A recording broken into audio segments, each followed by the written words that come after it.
Welcome to another episode of Market Overdrive. I am your host, residential real estate broker with Compass. My name is Karla Mina, and again, thank you so much for hanging out with us every other Thursday, but it seems like last week we were just here, so we kind of skip a couple of weeks, and so that is the new and awesome Market Overdrive. Today we have a great show for you. We have an amazing, wonderful girl who's going to tell us how to turn something into a gem or find a gem. Stay tuned to find out more. And also, we're going to have someone on here that's going to talk about how to think bigger. So grow your business and be strategic about it. But before I move on to our show, let's go into my co-host. I can't speak today. Like, what's wrong with me? How are you, Joel? Things are good, guys. Thank you so much for having me again. It's all about elevating your real estate IQ. So it's 2019. It's the Mod Squad. And we've been doing it. We're teaching you. We're giving you real strategies, whether you're buying a property or selling, how you can go out in the market right now and actually take advantage. So one of the things that I want to share with the people that are listening, and I did a post about this, okay? Ooh. Closings. When do most people close? They close at the end of the month. Oh, you're going back to that, right? And they close on a Friday, right? Stop closing on Fridays, guys. I've always been doing that on my contract. Right? The end of the month is that Friday. So, like, it's my brain just strategically just always goes there. So whether you're an agent or you're a buyer that's talking to your agent, guys, remember there are other days. There are Tuesdays, Wednesdays, and Thursdays. And if you go into a title company on a Tuesday, Wednesday, or a Thursday, you're out in an hour. You get the royal treatment? Well, you're in and out. Okay, if you go in on a Friday, even if you have a great lender like Tammy or myself, you are going to be there a lot longer because other people aren't as good as the people that are there with you. It's just the facts. You heard it on Market Overdrive, and I'm going to hold him to this. He's saying basically change your closing dates to a during the week kind of day, and then he's also going to give you a Tiffany gift bag. Whoa. Yes, that's right, guys. I want to see that. I keep watching those bags. I'm wondering where they're coming from. I mean, he's like Santa Claus every time. How are you, Tammy? Oh, I'm doing so well. Glad to be back here. Market Overdrive. You're lovely glowing. Thursday. Oh, well, thanks. Thanks, Karla. You're welcome. I love that. Hashtag midweek closing, yeah. Joel. Let's start a movement. You've seen it, right? That's truly the case. Yeah. Oh, Jesus, lender love. I'm outnumbered. I totally agree because a lot of times things will all get piled up at one time, which is typically, like he said, at the end of the month on a Friday. And then what that does is it's just like going out to eat on Valentine's Day. You actually get worse service than any other time of the year. So I absolutely agree. I'm on board with hashtag midweek closing. I also wanted to add today that rates, the past couple days, word on the street is all about volatility, rate volatility right now. Nobody really knows what to expect. And I think that if we take a close look at that, we can assess that the best move would be to seize the day. If you have a rate that you like and it's on the table, take it. We don't know what's going to happen next. Volatility. That's a word that I can't really pronounce. Did I say it right? You did it just right. Okay, perfect. And so I'm going to take an attempt at saying this last name because like volatility, again, you know, English is my second language and I keep joking about this, but seriously, I cannot pronounce it. So it's Nikki. She's got your back. Van Haverbeck. Oh, come on, help me out. So we're talking about finding gems in the real estate market right now coming up. And this is why I'm so excited to have my guest on today. It's Nikki Van Haverbeck from Compass. Show off. Oh, my gosh. Hey, in the family. English Compass is my third language. Tell us who you are, where you're working, and just a little background on what you're doing, please. Sure. First of all, thank you all for having me here. I've really enjoyed your show for a long time, so it's such an honor to be here. I got into real estate back in 2014. I did a career transition from consulting. Primarily, my business is focusing on first-time home buyers and then folks that are looking to kind of put their stamp on a property, somebody that's looking to renovate or really make it their own.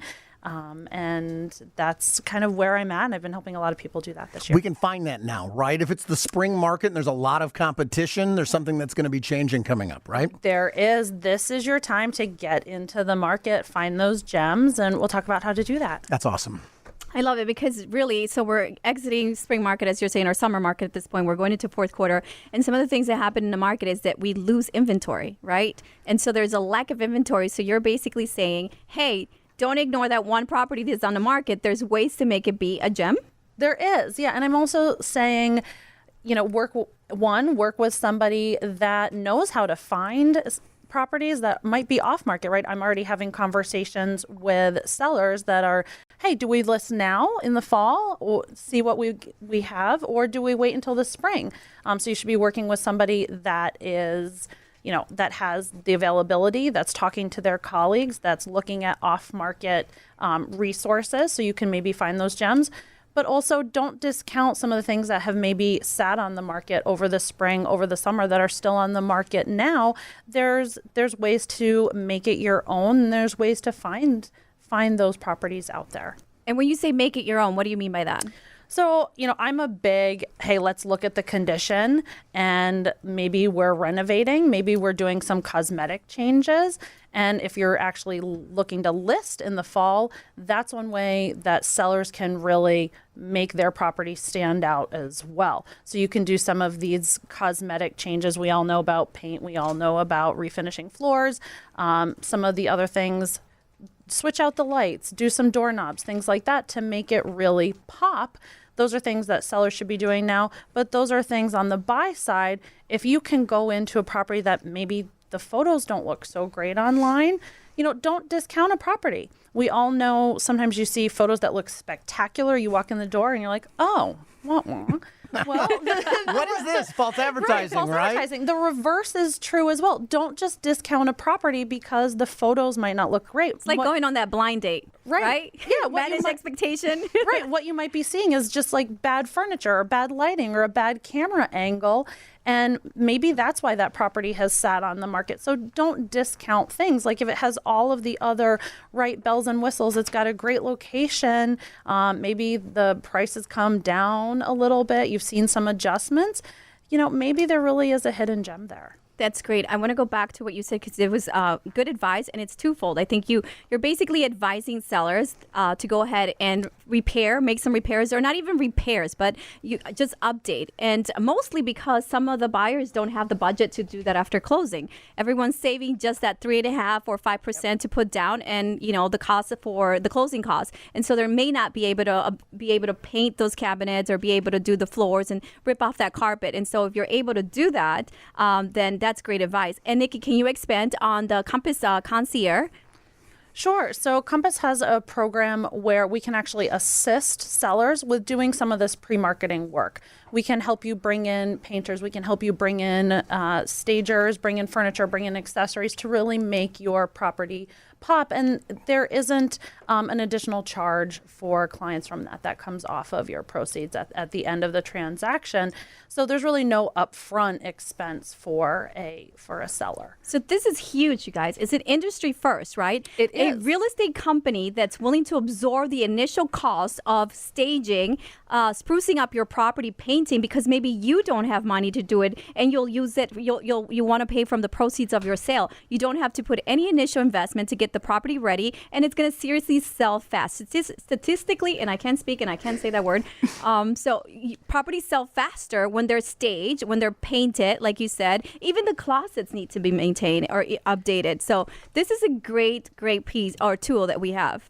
Yeah, and that's a prime concern when you're selling in the fall market is market time, right? When you stage a property, when you prepare the property the right way. I mean, I give my poor clients, I give them a 4-page list of, hey, let's get ready. Here's things to do. So you couple that with a service that comes in and really helps you make the property pop.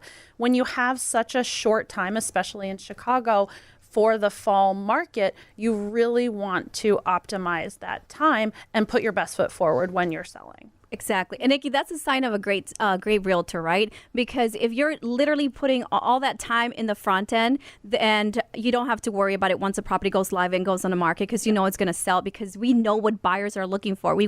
They want this instant gratification. They don't want to do the work. And so you're giving them great advice, and you're taking away all the, all the headaches from afterwards when someone comes and sees and says, oh, I don't like the carpet, or, I don't like the cabinets because they're dated. You're basically doing all the work up front, and you're guiding your clients with a manual to show them what they should do. On the back end, when you talked about align yourself with the realtor, I love that you said you have to work with the realtor that knows what's going on in the market, because everybody says, well, I'm going to go on Zillow and I'm going to look for these properties. Right, Joel? I mean, you love Zillow. Well, I like it, but there's definitely a difference when you're actually working with a professional that knows what they're doing. And Nikki's being modest, but I've worked with her firsthand and how she can actually help a buyer not just dive in and buy a place because you're commission hungry. You actually take the time and make sure that the property's right for them. And right now there's an opportunity. There's so many properties that used to be on the market, for example, in the spring where they maybe got somebody that's not as good as Nikki. And they said, well, I could sell your place for this. And now it's set 30, 60, 90 days. And they've already bought another place. And now they're carrying 2 mortgages. And now's the time. If we don't take a price reduction and get a buyer in now, I might not be selling this until next year. Absolutely. So now that's the opportunity that we have, guys. If you're out there and you don't need to move, but you can put a few sticks in the fire and see what offers get accepted, this is the opportunity to find a gem, right? Absolutely. Okay. Or create a gem. Or create a gem. That's what I love doing, is that renovation piece, right? But when you're, looking to find those gems, you want to be looking at, potentially pocket listings, right? Somebody's holding that listing that maybe they're taking it off the market because they haven't had such a great summer, and they're maybe potentially going to list in the spring. So you want to be sourcing those opportunities as well. And then creating the gem for yourself, right? If you have that vision, you can do it cosmetically. You can also do it with a renovation, right? So coupling, it's not just one of these things. That you want to be looking at all of them when you're really analyzing properties and you're looking. I love that you say that, because it's not just a one-pronged approach, right? No. There's no such thing. You actually have to take the time and figure out what property is going to be in your best interest for the long haul. That's how you make money in real estate. It's not wondering 50 different things. It's buying it correctly. And in this market right now, there is an opportunity for you to buy something that's less than the actual price, simply because there are a lot less buyers. Who wants to move in November, December, January? Not in Chicago, right?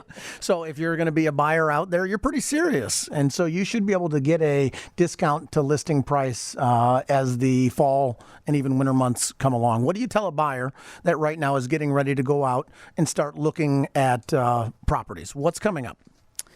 Well, buyers right now are being much more conscientious, right?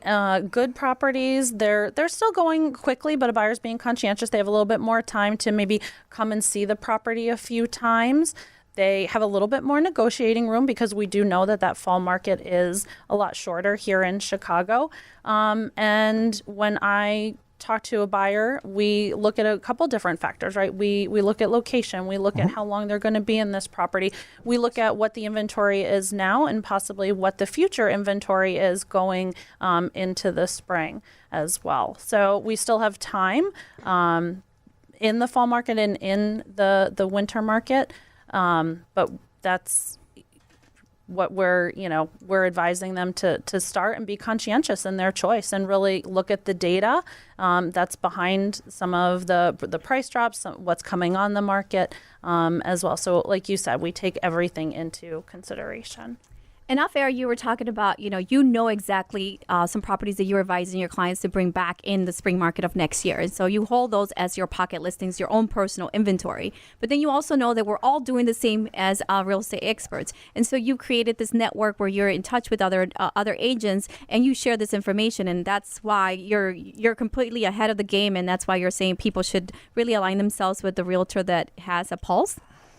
Yes, I really believe that. I'm already talking to clients and we're evaluating, do we list now? What's going on in their life, right? As far as when they need to move, do we list now? Do we wait to the spring? So you really want to align yourself with somebody that has a network that is talking to colleagues and can say, hey, this is what I've got coming up. What do you have coming up? Oh, I have a buyer that's looking for this type of property. And you may find a match, and that is a way to find something, potentially really special off market before it even is available. I love it. Great advice. I mean, it gets really scary for people. But remember, last week's show, we did talk about fourth quarter shopping, which means that you're going to be competing with some cash buyers who are going to come in solid offers, 15-day close. And, how do you compete with that? I mean, they're basically the hottest, property or competition there because you can't compete with cash, right? You still have to go through the trenches of getting a loan, and maybe your loan doesn't go through. And so a lot of sellers don't like that. So how are you an aggressive shopper and take advantage of, like what you said, Joel, some cool deals and make those cool deals? Look at some properties that sit on the market a little bit longer, and then just, understand that a property, as long as you like the structure, the floor plan, everything else can be fixed, right? Yeah, you wanna be savvy about it. Really focus on the things that you can't change about a property, and focus on your absolute must-have list, right? What amenities do you need? A lot of things about a property you can change. You can change with a renovation or a remodel or something cosmetically, but focus on what you can't change, right? And evaluate properties from that perspective.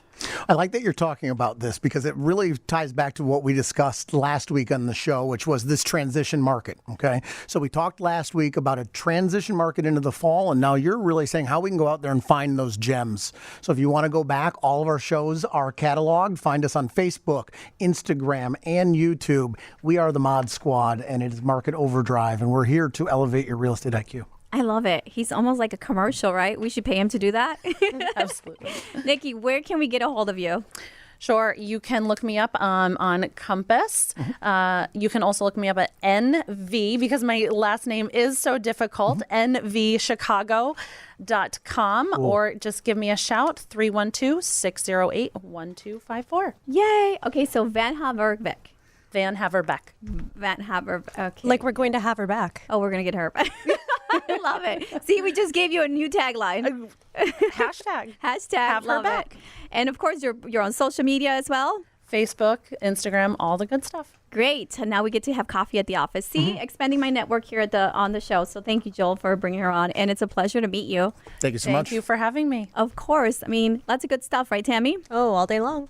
It's great because, every week we try to change the information and get more topics and just kind of elevate people, like you said, elevate our consumers' real estate IQ. But it just gets really complicated because people want to buy. And then we had that shift in the market with interest rates. And then all of a sudden, it's still a little slow. I'm starting to see our property staying on the market a bit longer. And so I'm being a little bit more candid with our showings and saying our sellers are motivated because we're entering that period of like, what's going to happen?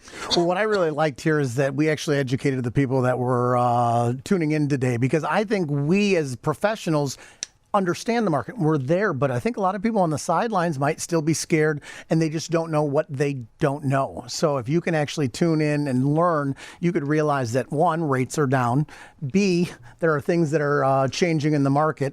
And C, you see how I did that? 1, B, and C. It's kind of a joke. But these are the things. There are things that are happening in the industry that if you don't know, you might miss out. It's true. And Tammy, I'm sorry, I'm like falling off this chair right now. Get your balance. So Tammy today has brought in a guest that's going to speak a little bit more about her personal business because, as you know, Tammy relocated here from Atlanta. Seattle. Right? Yeah. This is my So girl. similar. Kind of like I'm Atlanta. supposed to know this. She's relocated. So I love to just give a view or just like a window to the world of what we do. I mean, we're business owners. We're entrepreneurs. I know you, Joel, you said that I always have an event here. I'm always networking. I'm that girl who needs to like pick up every rock and go underneath and look underneath that rock and say, hi, would you work with me? Can I help you buy or sell? So as a business entrepreneur, we hit so many walls.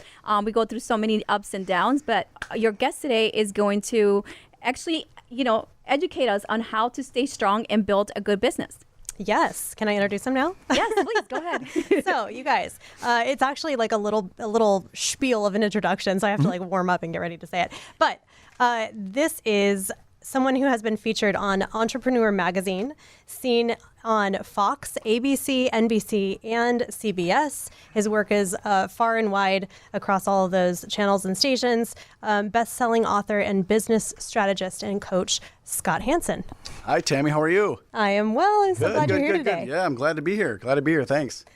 So we want to talk about, like Karla just alluded to, a little bit about the entrepreneur. We're in real estate, mortgage, working these businesses. Even if we are associated with a company, we really are running our own business. And I do some coaching work as well. It's how we met Right. in one of our groups. Right. I know the value of coaching, so I really am excited for the listeners today to hear about some things that they can use to elevate their own business, or even if they're thinking about starting a business. So tell me first, business strategy isn't like something you wake up when you're maybe 2 or 3 or 4 or 5 years old and say, I'm going to be a business strategist when I grow up. So how exactly did you get into this line of Yeah, work? that certainly didn't happen for me either. So we're on the same boat with that. Yeah, I had a corporate job for about 19 years and had some success for sure in that arena. But there was always what I call the nudge. And I was being nudged for years. And something that I wanted to do, something different, something bigger. I wanted to play a bigger game. I wanted to impact more people. And I just didn't know what that nudge was. I'm sure some of the listeners here and viewers can appreciate. I want to find my passion or find my purpose. And that's what I was searching for a long time, even though I had this corporate job. And I found that through, a lot of personal development, going to a lot of conferences and meeting different people. And I started to realize that you can make a living as someone that is a business strategist, a business coach. So I got certified, went down the path that most people go down, and several years later, and working with business owners from all different types of industries later, and like you mentioned, doing some of the other things that I mentioned, it's been amazing. It's been amazing to find that passion or purpose that you were called to do, because the old saying is, once you find that, it doesn't even feel like work. Right. Do the thing that you love and you never have to work a day in your life, right? Yeah, well, I would. The only thing about that is We don't call this work. Are you kidding me? Yeah, exactly. I would agree that it's once you find that thing, it's just, it flows. Yeah. I've never worked harder than I do now, but it's something that I really enjoy and I sink my teeth into, whereas before I was just kind of checking the box. That's awesome. Yeah. Yeah. I mean, I went a long time without having a coach and without knowing that some of the things that I was doing were naturally coaching, right? Right. You don't realize if Right. you maybe have that skill set. Right. And then if you are good at it, you might think, well, then maybe I don't need a coach. I had an incredible awakening where I realized I was hitting a ceiling in my business over and over and over again because I could only service so many clients. I could only talk to a certain number of people a week. And I needed to be able to do something next level to be able to break the ceiling and grow my business. What I have learned after getting my own business coach is there are 2 things you should always spend your money on: marketing and coaching. Now, strategic on the marketing, right? You can't just throw marketing dollars at anything. Right. But I think to have a business coach is absolutely imperative. And the passion and purpose that you talked about, I mean, that really rings a bell with me. So tell me, what is one thing when you're coaching people that you see time and again, whether you're like in that interview stage where somebody's maybe going to work with you, or whether you've just taken them on, that you see over and over again that's like a pattern with people?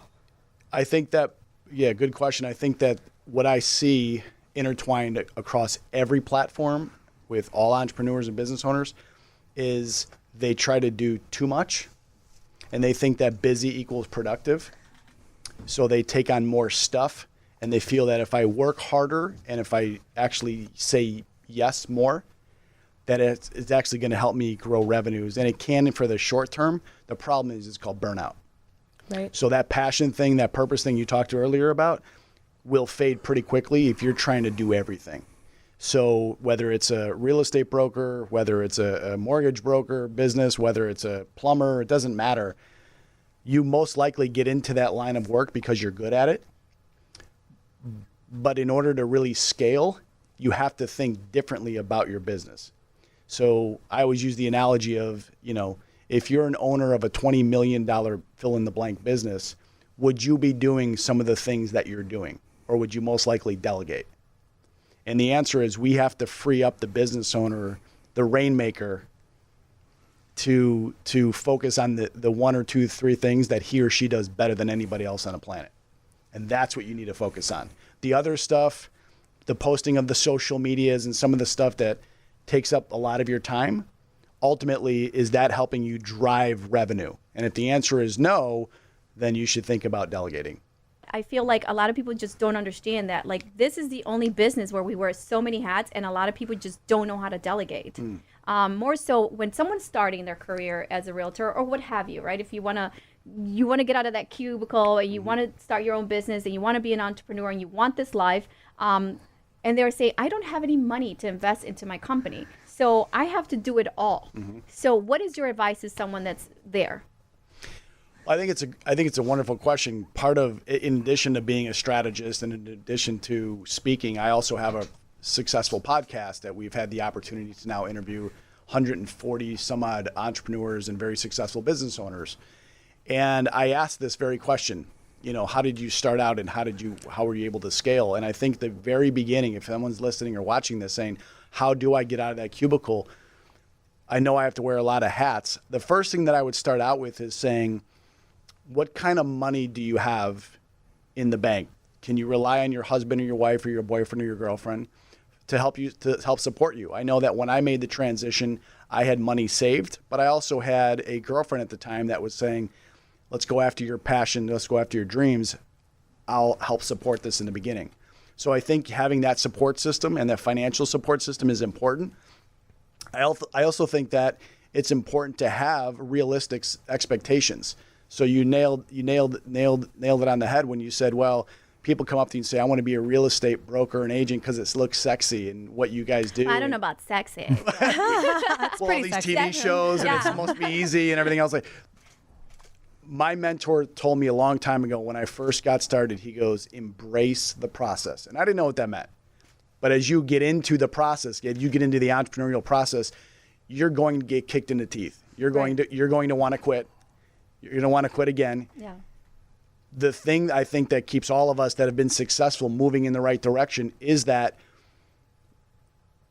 if I don't continue to do what I'm doing, I don't get a chance to serve the planet at a higher level. Right. That's my purpose. It's not about, yes, making money is great and having a platform is great, but at the end of the day, without sounding too deep, without getting too deep, I know that when I meet my maker at the end, it's going to be two people, and it's going to be God, and it's going to be the best version of myself standing next to God. And that best version is going to say, awesome. Did you do everything that we asked of you to do? I know that sounds a little bit deep. That's how I think. But you're practicing your dogma, right? Totally. Your purpose in life. That's what you're serving. You're not that whole big why thing, because it's more so like, what am I doing that makes me happy? Exactly. Right? And I think for the most part, everybody watches me on social media and they see me at an event. I'm on a panel speaking and advocating, but they don't see the Karla that puts on sandals and is cleaning a property or is meeting contractors to get painting quotes or getting staging quotes or is, running around putting the last minute things for an open house, or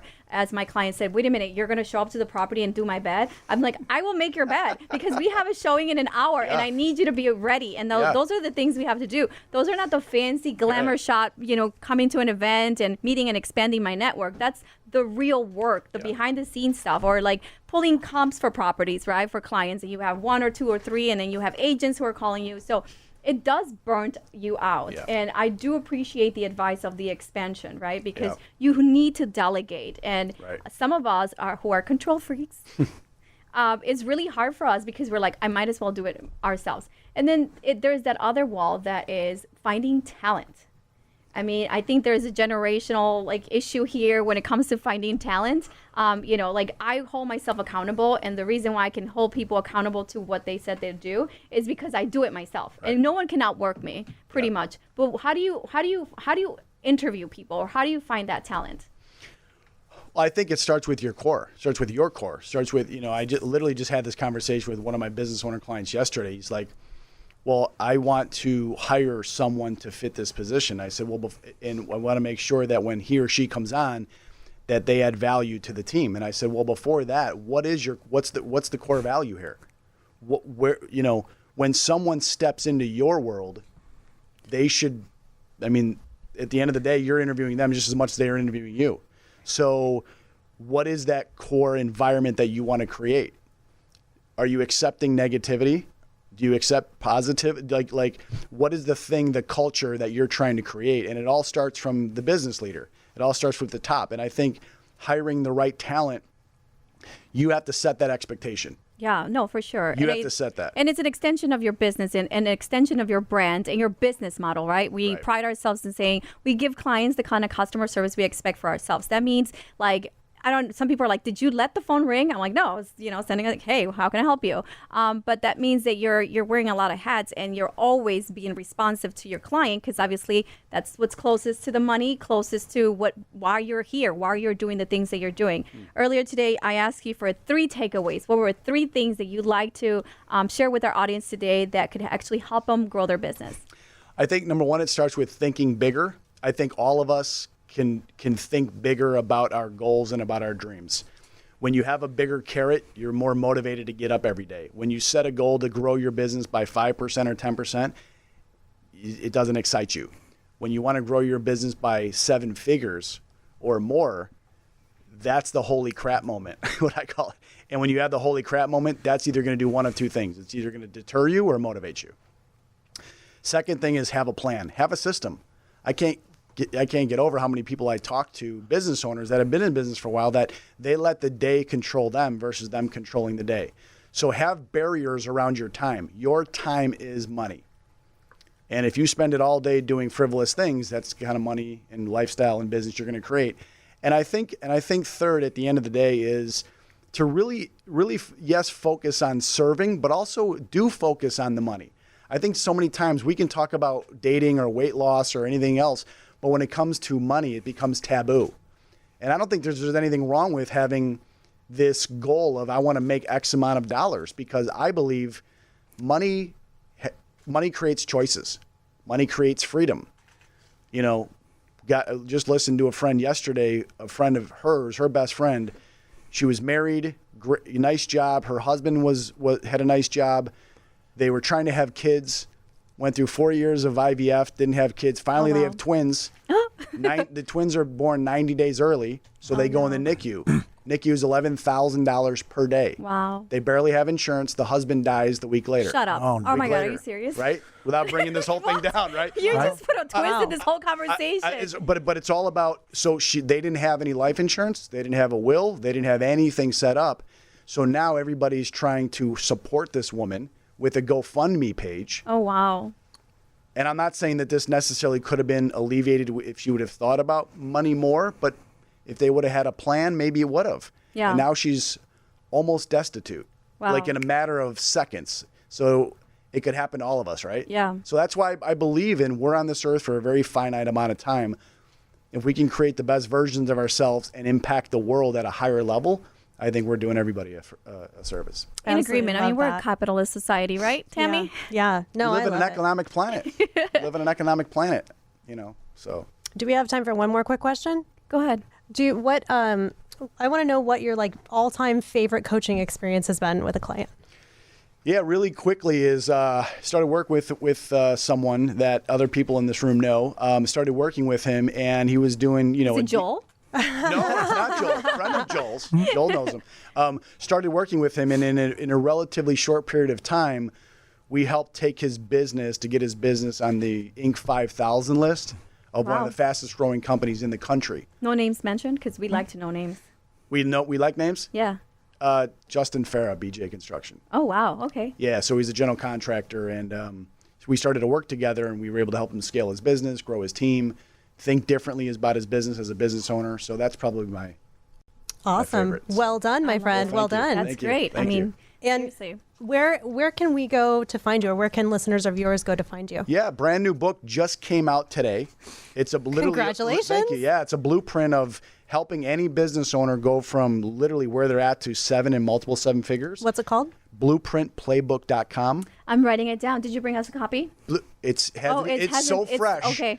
It's only downloadable. It's coming. It's only downloadable. You know me, I'm always asking for the giveaways. Always the giveaway, the swag. Yeah. BlueprintPlaybook.com. BlueprintPlaybook.com. And if you have any listeners that are business owners and entrepreneurs that want to get to the next level, but they feel a little bit stuck, go to 60minutebreakthrough.com, and it's basically a free session with me to help them get to the next level. Nice. Great 60minutebreakthrough.com. Okay, I think I'll put those in the comments under the video maybe, so people can go in and click if they want to follow up.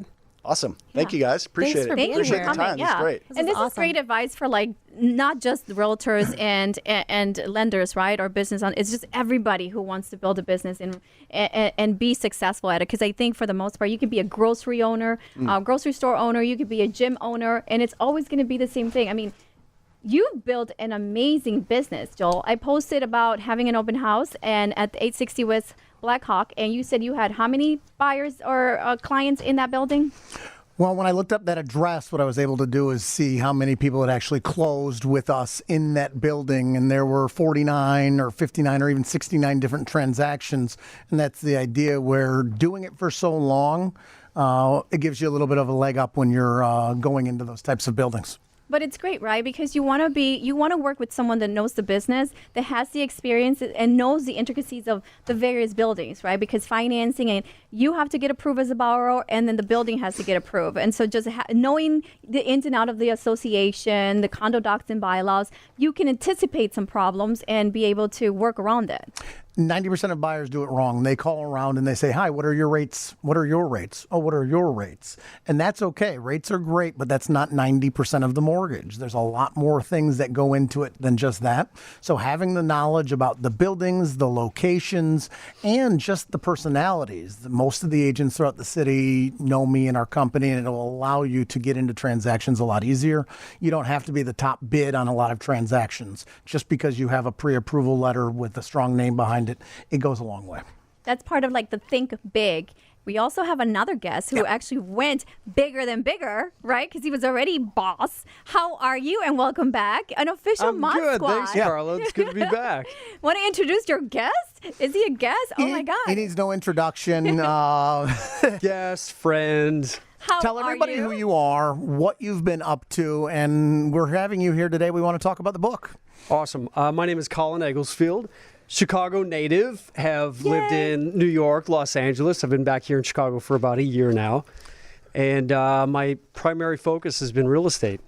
How's it going? Did you finish your flip? So I've got a 6-unit that I'm 2 weeks away from being done with. Oh, awesome. And I've got a flip up in Irving Park that I'm about to start on. And this is the cutest story, right? Because he's doing this with his mother. Yep. Can you tell us a little bit more about the craziness that went through with your project? I heard about it about 2-3 months ago, and everybody just thinks it's like what? It's like ramen soup, right? Add water, stir, and then you have like you just turn on HGTV, and I mean that's how it works, right? Wrong. Yes, exactly. So my mom is my real estate partner. We've actually got a refi tomorrow, so I was on the phone with her earlier, and it's funny because she lives in Sioux Falls, South Dakota. And so, we're FaceTiming and calling each other. Can your mom fire you though? Like, I really want to know this. No, but she's a badass. She was like, okay, if I need to get on that phone to like talk to anyone, you just let me know if I need to expedite anything. I'm like, all right, I'll let you know, Mom. That's awesome. Everybody thinks that seriously flipping is easy. I'm in the middle of the craziness. And I just acquired a property and we're in the demolition. Like, seriously, I always walk around and I feel like I have like dust in my hair and like my face is padded with like dust. It's just such a gross process. Have you found anything interesting or Not out yet. of the ordinary? Do not speak it into existence. I'm very blessed. I mean, I like seriously, I don't know, like and this is going to sound really weird. So the owner of the home was a nun. And the day of final walkthrough, and I know we're shifting a little bit, but I got to share this story because it's pretty cool. The day of final walkthrough, I've been able to access the property multiple times to check the sewer, to check, the water, like, all these things, right? We have multiple inspections, multiple contractors come in and give us bids. And then the last day, as I'm doing my final walkthrough, I can't access the property. And I asked the realtor for the code. It's a Sentry lockbox. And I said, can I get a 1-day code? And the realtor was like, no. And so I called the managing broker. No one was responding. And I said, why can't I access this property? Are you hiding something, right? God I'm like freaking out at this point because the closing is at 10 a.m. the next day. And I had a ton of things to do. I wasn't going to go to closing. So this is really weird, but like I prayed and I was like, if this is meant to be mine, please don't let it be mine if there's a problem in here, because there's something here I can't see. And I know this is crazy coming from an investor, realtor, but literally the home was owned by a nun who was like a liberal nun. She was Catholic nun, so she never got married. So she didn't live in the convent. She didn't. She lived in that building and she had a 2-flat and she lived there. I mean, the bathroom didn't even have a sink. It was a kind of weird space, had a space heater. Anyway, long story short, I'm super blessed. It's moving along. And I know our producer, Will, is also doing a renovation. So we're full of renovations in the studio. So you didn't get into a fight with the nun like Katy I did Perry not get into it. Because She Katy passed Perry away. has been in It was like an estate sale. Okay. So it was her heirs that I was dealing with. And I don't know. The realtor had an emergency, so I couldn't get in. Sorry, Joe. It's a long Well, no, story. that's absolutely crazy. I mean, especially when you're doing something with your mother, right? You Yeah. better be on your game. Oh my my mother God, used to yeah. say, I brought you into this world. I could take you out of it. I love it. Mom says no. Tell us about this book. Amazing. I mean, I've seen you traveling, and I Yeah. asked you to come on the show, and you're like, well, I'm going to be here, and then I'm going to be there. Yeah, But I'm on a I'm book tour, so Karla. jealous. I mean, that's what you do. I mean, You're coming to Market Overdrive. Don't you need have to a make book? time. No, I know actually. Joel has like 4 Joel, you or have a 5, book? right? You wrote a book? Well, this is not what we're talking about Oh. today. Right now, we have somebody that has a great book, Agile Artist. So tell us about where you were at recently. And actually, before we were on air, you were actually talking about something that you're doing, and it's a give back, right? What are we doing in the community? Yeah, so the book is called Agile Artist, and it's essentially all about the insights and strategies that I've learned as an actor working in the industry over the past 20 years. Because as actors, we essentially have to walk into a audition and create the reality for ourselves. So whether it's I'm playing like a vampire or a detective or whatever it is, we have to create whatever scenario we need to be able to get the job. And you have to be authentic. You've got to be vulnerable. You've got to really just get connected with who this character is and what the role is. So what I've recognized is that the further I got along in my acting career, the more I started to recognize that my relationships became more authentic, more genuine. The more you open up and the more just real you are, the more real connections you start to have with people. And I'm also a cancer survivor. So what helped me get through that too was I decided that, much like figuring out what character you need to be for a role, I decided what character do I need to be in order to get through this crazy, scary experience. Oh, wow. And for me, my mom was a big inspiration because I told her after my second diagnosis with cancer, she said, honey, you've got to become a warrior. You've got to put on your armor and go to battle. And as an actor, I was like, ooh, I can do that. Wow. But before that, she would say things like, well, this may be too overwhelming for you. And this is, for a lot of people, fear of the unknown can be paralyzing. I mean, sometimes people just don't want to get out of bed because it's, life can be too scary. Or Right. whatever it is you're dealing with and the challenges that life throw at us. How do you get through those challenges?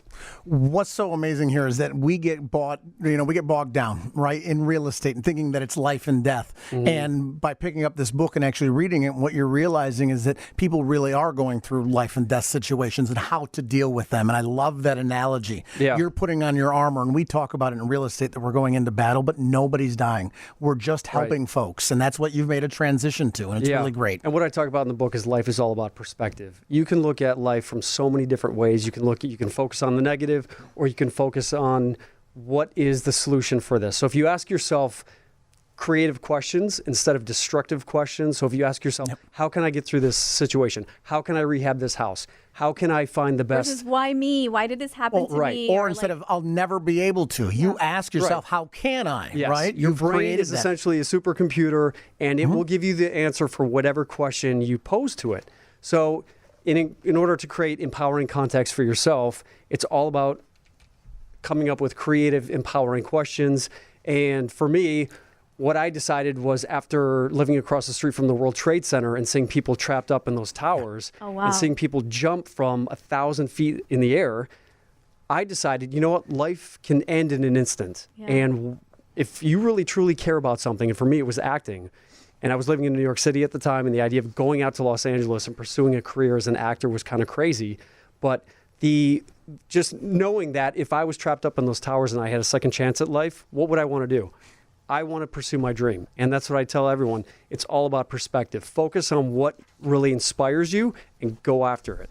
Colin, that's amazing. We're short on time, and I really want, in the last 60 seconds that we have you, touch on this give back. What are we doing in the community, please? So at the end of the book, I do talk about my community development down on the south side of Chicago.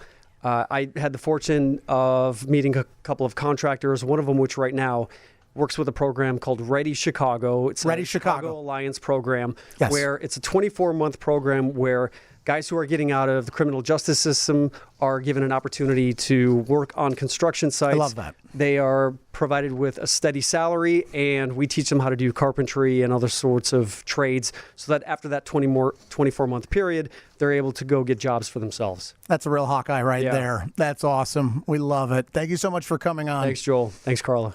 Oh my gosh, it's always, just so cool to see you. And I applaud you for your book. And I'm excited to read it. I know I was supposed to get one and read it, but life happens. Life But I happens. really help it. Are you Yeah. coming out to our brunch on Sunday?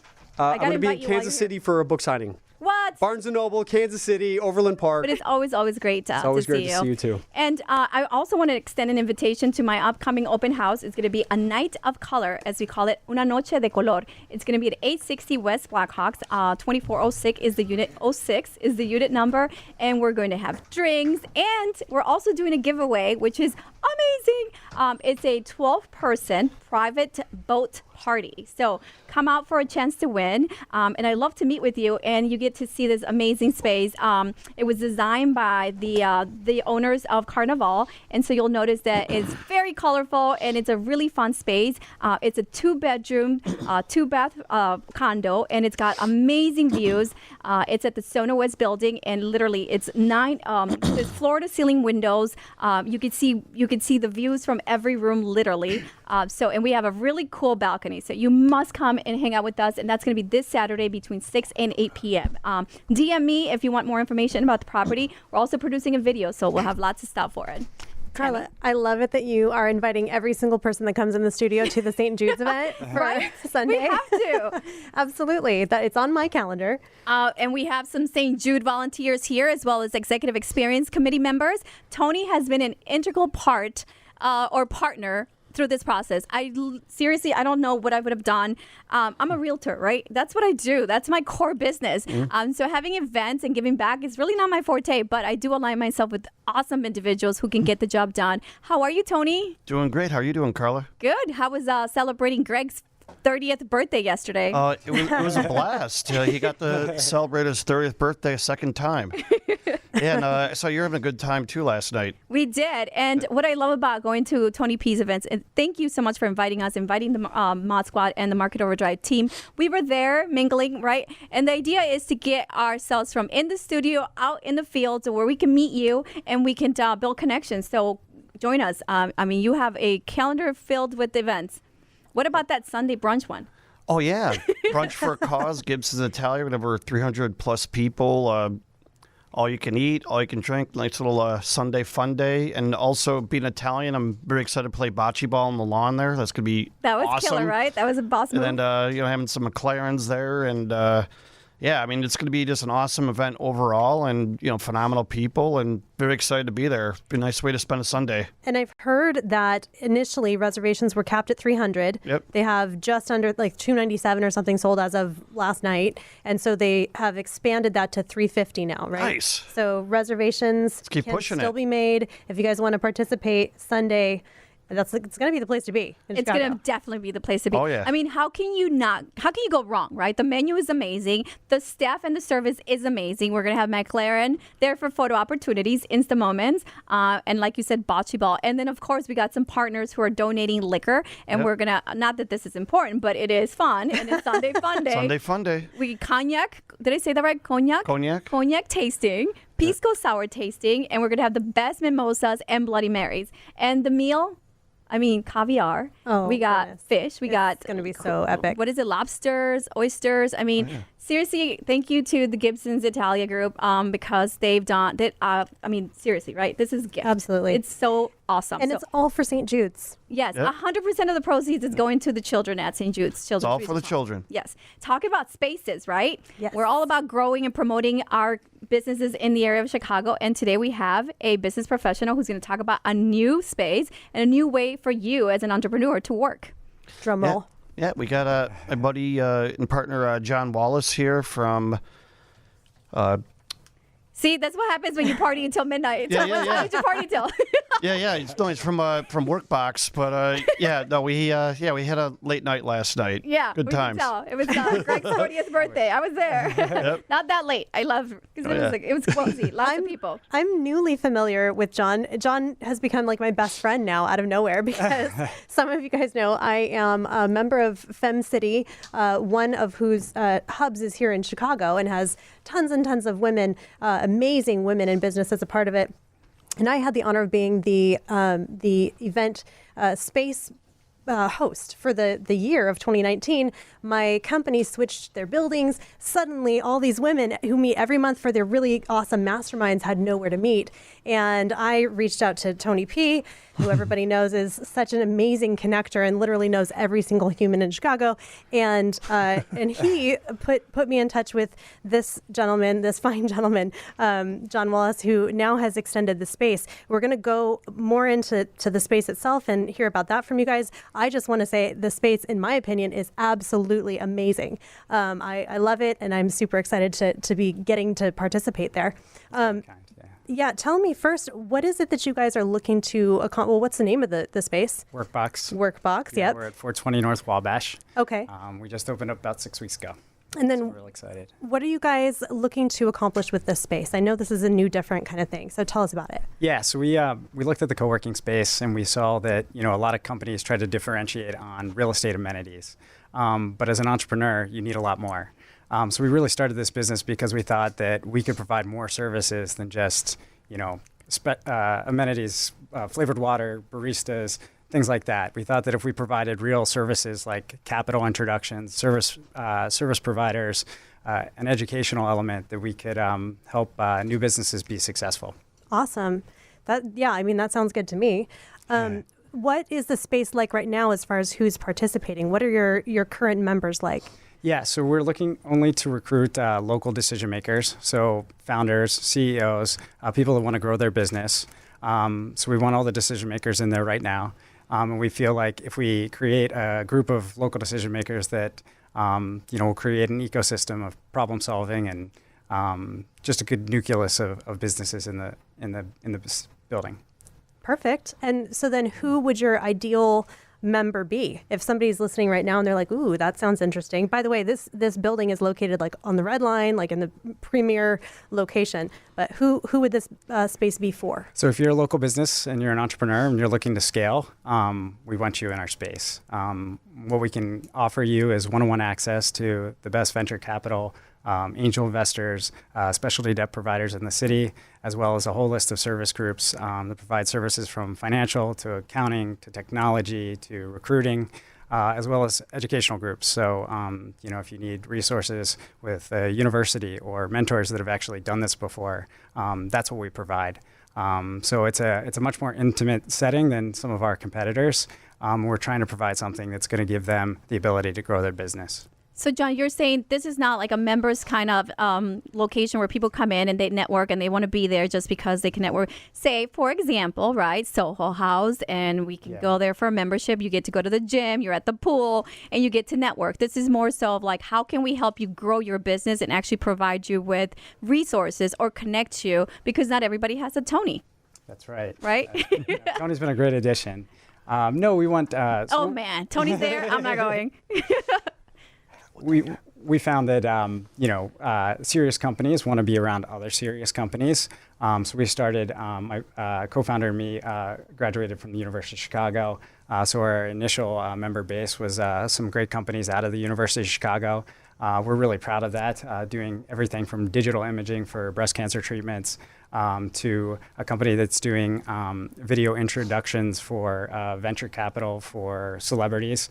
To a company doing lending to cannabis companies.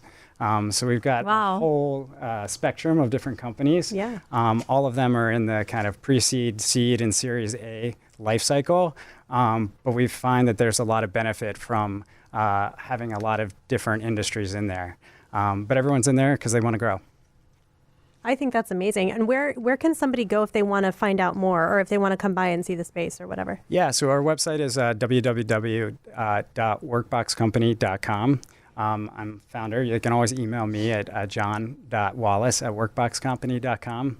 And if they want to give me a call, they can always call me at 312-632-0240. Oh, you pulled out the cell. Yeah, yeah. You did the cell. Awesome. And also there's the Facebook, LinkedIn, and then one of the coolest addresses in the city at 420 North Wabash. So it's just kitty corner from the Trump building there. So it's right in the heart of River North, and just block away from the Grand Red Line station. So it's easy to get to.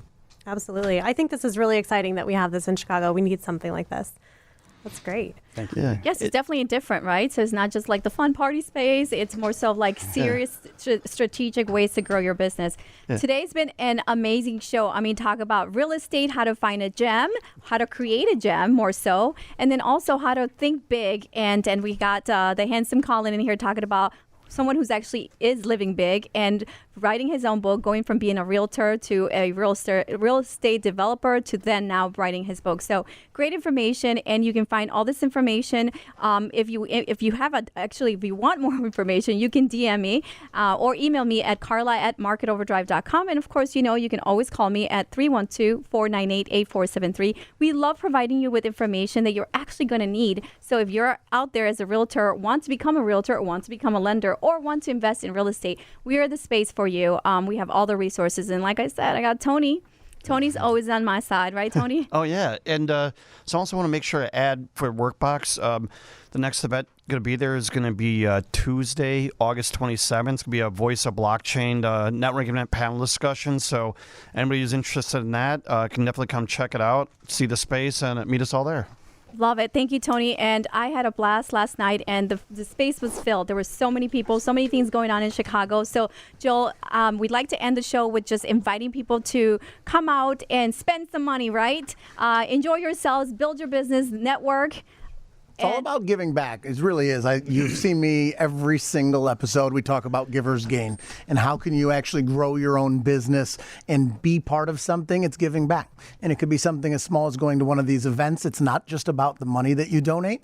You're also really connecting with a vibrant community in the city of Chicago. There's so many folks that are out there that are truly networking and doing it right. And I can't praise you enough, Karla. You're a rock star. And for you to know what's going on in the scene, we brought you Mr. Ken Monroe. How are you? Hi, Karla. Hey, handsome. How are you? Everybody's always asking me who's that gentleman and why was he not telling you to be ready when he shot your video? Who's that? What? Everybody, all my girlfriends are like, oh my God, Ken, really? Which one are you talking about? For the Land and Land. The video. Did you see? Okay. It was everybody's favorite video. I guess everyone loves their While you were trying to hold property. down your skirt while the video was on? It's a little windy. What can I Let's talk say? about That was a for little different bit. video. So tell us what's going on in the scene. All kinds of stuff going on. So the Jazz Festival, Chicago Jazz Festival. So it's about 10 days, but there's really only 4 days that everybody really recognizes. That's going on. It starts on the 1st of September.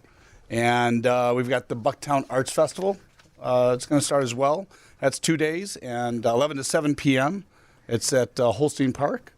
I love Chicago in the summer. So much to do. It's been going for 30 years, and so it's like one of the better places to actually buy art as far as all these art festivals and so on. So that's kind of cool. So if you're really into looking to populate a condo or an apartment, right? North Coast Music Festival is next weekend, so we're not going to reconvene for another couple of weeks here. So that's in between now and then. That's a big concert at Northerly Island. And then, of course, the Greek Fest. No reason to be bored in the summer. Right. It's summertime, and that's what I love having Ken tell us the different things that are actually happening, because so often you go through the summer and you realize, I missed that. That's what's actually coming up. So so Greek knock it out Festival of is the park. super cool. It's also 30 years running now. And so I figured that I'd go find somebody. The only guy more Greek than this guy is maybe Zorba by like a hair. But he can't dance as well as I can. Does he even need an introduction? Absolutely not, but I'll do it anyway. So my good friend Luke Canellis.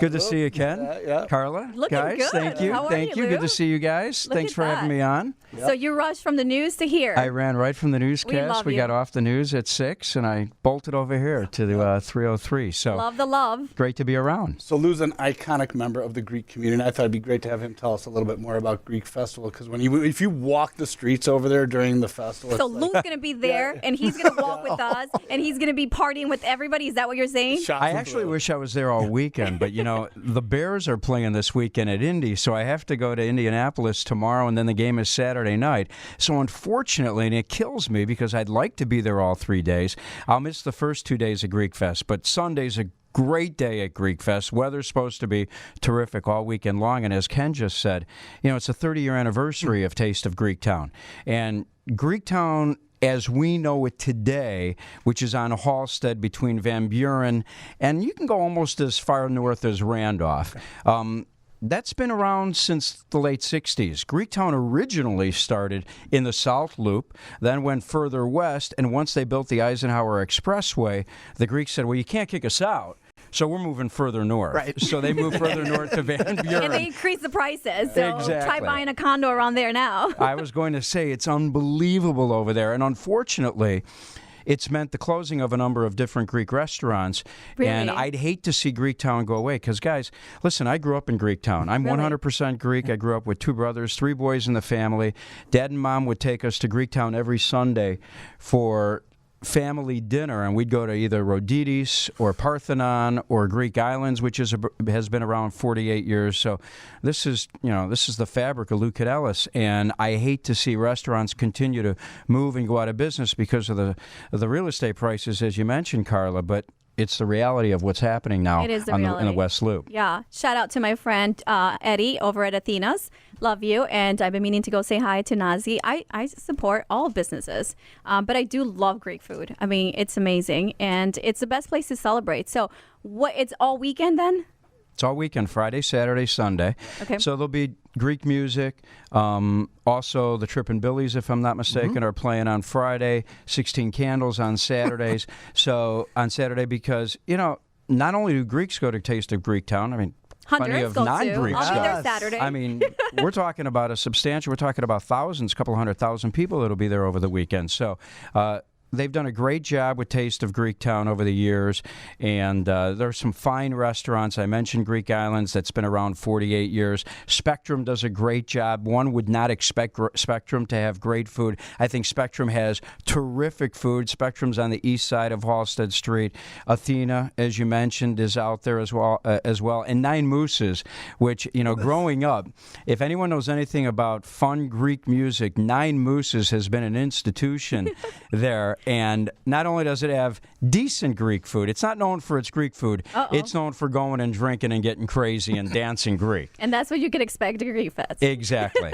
I'll be there on Sunday night when I get back love from it. Indianapolis. Speaking of great Greek restaurants, so tell us a little bit about Lincoln Park, Avli, but there's a new one coming, right? Yeah, we opened up, my Greek restaurant is called Avli. Avli's in Lincoln Park on the corner of Wrightwood and Wayne. We've been open since November 2nd, and the neighborhood has embraced us to the nth degree. It has been truly remarkable. And I've been in the restaurant business since 1994. I owned Hunt Club on the corner of State and Maple. So I know success, and I haven't been part of all successes. I've been part of a failure as well. And the restaurant has just gone terrifically so far. It's contemporary Greek. I tell people, if you're looking for your Yaya or Papoose Greek restaurant, we're not the spot. We're not playing Greek music. We're playing Swedish House Mafia and Calvin Harris. The decor is cool. It makes you feel fun. It's about ambiance, and it's about contemporary Greek food. Our consulting chef is from Melbourne, Australia. Why Melbourne? More Greeks live in Melbourne, Australia than anywhere in the world except for Athens. After World War II, the Greeks migrated to Ellis Island, New York, and Melbourne. So we have some created Greek dishes on the menu, along with your traditional, chicken shish kebab, moussaka, lamb chops. And now we're building our second location in River North on the corner of Wells and Huron. Look at you. You're so we'll taking be opening over. up at the end of September at Avli River North. What do I need to eat there? Give me somebody that is from outside of the community. I'm going to go in there, and what's the thing that I have to get? All right, so I've got 2 for you. Okay. If you come to Lincoln Park, okay, or if you go to River North as well, you've got to try the Saganaki, because the Saganaki, Chicago Greektown started Saganaki with putting the cheese on fire. Only happens in Chicago, started at the Parthenon. We do it differently. We take the flavor of the cheese and we cover it with honey and figs. It's absolutely phenomenal. You've got to have the lamb chops. You've got to have our moussaka, which typically moussaka is made with ground beef. We make it old school Greek with lamb shoulder. You hear that, so if Karla? you like lamb, Yes, I you'll love love lamb. it. It's my And favorite. you I'm obviously hungry. can get Let's like go. a lamb, I'm lamb starving. chops. Did you bring us food? I should have We come in should've with food. tasted. Exactly. But you I couldn't didn't have know done everyone that. was going to be Stop hungry. at the Ken, restaurant. And it's a wrap. Ken, you're my producer. Set me up. Next time, tell me to bring Seriously, food. You're the worst, Ken. But that means that we have to go and try it. Joel, would you take my invitation? We should go check it out. Oh, that sounds like a good idea. I've heard good things about that restaurant. Thank Lou, and I you. didn't know that you have a second location coming up. So everyone that's listening, let's make sure we go out and support for sure. Love it. Think big, and you're doing great things. And one of the things that you mentioned was that you have had failures, right? And I love people who are authentic and sharing that, because it just shows that we're all human. We're all just trying to make it. We are all trying to make it. And you know what? To appreciate success, you have to fail. Exactly. Love that. It's been a pleasure hanging out with you and sharing this space. I really, really appreciate you coming out and sharing that. Ken, as always, thank you for keeping us hip and cool and in the know, in the scene, as you call it. In the scene, on the scene. If you're, On the scene. If you're on the scene, you're in the scene. Oh, love it. Great stuff. Thank you so much, Thank you, gentlemen. Karla. So, Joel, lots of stuff going on. I know you're going to be busy. You're going to be on the water this weekend as well. We will. I will say that as Lou leaves, that was the final word. We did it.